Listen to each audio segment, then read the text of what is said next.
क्या पुलिस ऐसी परिस्थिति कर सकती है?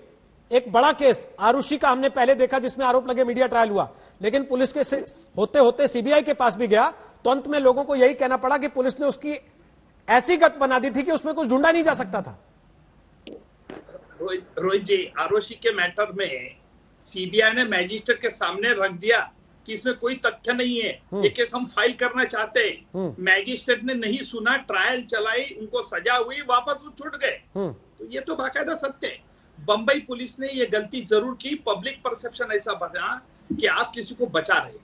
अगर बंबई पुलिस ये खोल देती थी बात कि भाई हम किसी को बचा रहे थे, ये है सामने, ये हमारे सामने तथ्य है, लेकिन उन्होंने ऐसा नहीं किया। इसके लिए वो जिम्मेदार जरूर है, उनको गालियां भी बहुत पड़ी। तो कहना मेरा मतलब है कि भाई सीबीआई को हमने इन्वेस्टिगेट करने का पूरा मौका देना चाहिए। क्या रिया सच बोल रही, झूठ बोल रही, इसका एक ही प्रमाण है।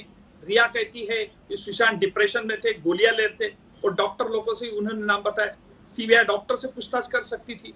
अगर रिया बताती है कि ड्रग्स के बारे में उन्होंने व्हाट्सएप चैट डिलीट कर दिया, क्यों डिलीट किया, क्या मकसद था, और तुम कितना, देखिए रिया बहुत, देखिए उसने तो लीगल एडवाइस तो जरूर लिया होगा, इसलिए रिया ऐसी बात कबूल नहीं कर रही है जिससे गुनाह बनता है। अगर शायद रिया ये एडमिट कर देती थी कि हाँ मैं ड्रग थोड़ा लेती थी, हम बॉलीवुड में तो आमतौर पे ये होता है, तो नार्कोटिक ड्रग्स के अंदर गुनाह बनता है, और इसलिए उसने कहा कि मैं ऐसी बातें नहीं बताऊंगी पब्लिकली कि जिस फैक्ट से गुनाह बनता है। ठीक है, और इसलिए होशियार से उसने जवाब दिया। ओके, ममता जी आपके पास आ रहा हूं, उसके पहले विक्रम सिंह साहब कुछ ऐड करना चाह रहे हैं, बोलिए विक्रम जी। केवल एक वाक्य रोहित जी, ये बिल्कुल सही है कि सुप्रीम कोर्ट ने आदेश दिया है कि नार्को एनालिसिस आरोपी की सहमत से ही होता है, लेकिन अगर सहमत हो जाती है तो नार्को टेस्ट होता है, लेकिन अगर अनुमति या स्वीकृति नहीं देती है, वो भी एक मटेरियल फैक्ट है जिसके आधार पर आखिर क्यों आदमी स्वीकृत नहीं दे रहा है। दूसरी चीज, मुंबई पुलिस ने अभी आप घटनास्थल से निकली नहीं और तुरंत कह दिया ये आत्महत्या है।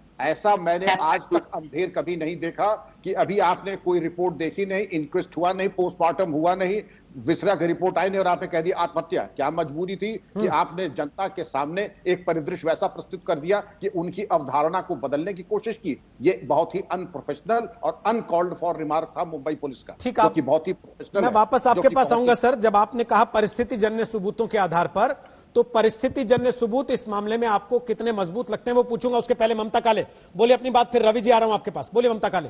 जी रोहित जी, विक्रम जी ने जो बात मैं बोलना चाहती थी विक्रम जी ने बोल दी है। मैं भी यही बोलना चाहती थी कि 15 मिनट के अंदर अगर वहां के गृह मंत्री जी और बाकी लोग ये बोल सकते हैं कि आत्महत्या है, तो उन्होंने किस बेसिस और किस बिना पे बोले?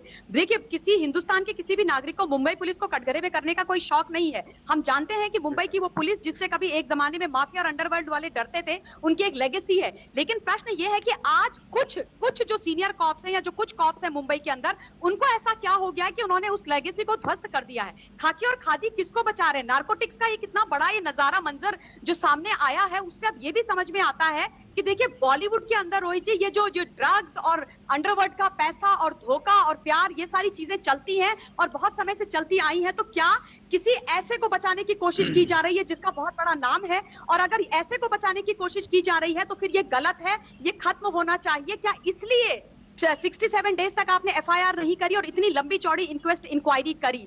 दूसरी बात, रिया की एक और बात बोलना चाहती हूं कि उस लड़की ने ये बोला कि उसका परिवार उसके साथ रहना ही नहीं चाहता था। वो आते थे और विद इन नो टाइम वो लड़ाई झगड़ा करके चले जाते थे। ये लड़की कहती है कि ऐसा हुआ, लेकिन जिसके लड़की के साथ रिलेशनशिप में एसएसआर 7 इयर्स तक रहे, वो आज भी उनके जाने के बाद उनके पिता को पिता बुलाती है, उनकी बहनों को दीदी बुलाती है। तो ये दिखाता है कि उस परिवार में कितना प्रेम था, आपस में कितना इज्जत था, और वो किस तरीके से सुशांत के साथ रहने वाली उस लड़की का सम्मान करते थे और वो भी करती थी। तो इस तरीके से जो बातें, झूठी कहानी की जा रही हैं, वो इसीलिए है कि अपनी जो है ना, आप अपनी पीआर एजेंसी लगा के अपनी इमेज करेक्शन करो, और जो ऑनगोइंग जो तुम्हारी इन्वेस्टिगेशन है उसको तुम किसी तरीके से कहीं ना कहीं से हस्तक्षेप करने की कोशिश करो, जो मुझे लगता नहीं है कि ऐसा होगा। लेकिन ये है, मुंबई पुलिस पर प्रश्न जो है उनके कारण ही लग रहे हैं, किसी को शौक नहीं है। ठीक है, आपको महाराष्ट्र की पुलिस पे भी शक है, महाराष्ट्र की सरकार पे भी शक है, क्योंकि आपने कहा खाकी और खादी। जी शक है, ठीक है। नमस्कार, मैं हूं अंजना ओम कश्यप। हमें उम्मीद है ये वीडियो आपको पसंद आया होगा। लेटेस्ट खबरों के लिए यूं ही देखते रहिए आज तक, और इस वीडियो के पसंद आने पर लाइक, शेयर एंड सब्सक्राइब करना ना भूलें।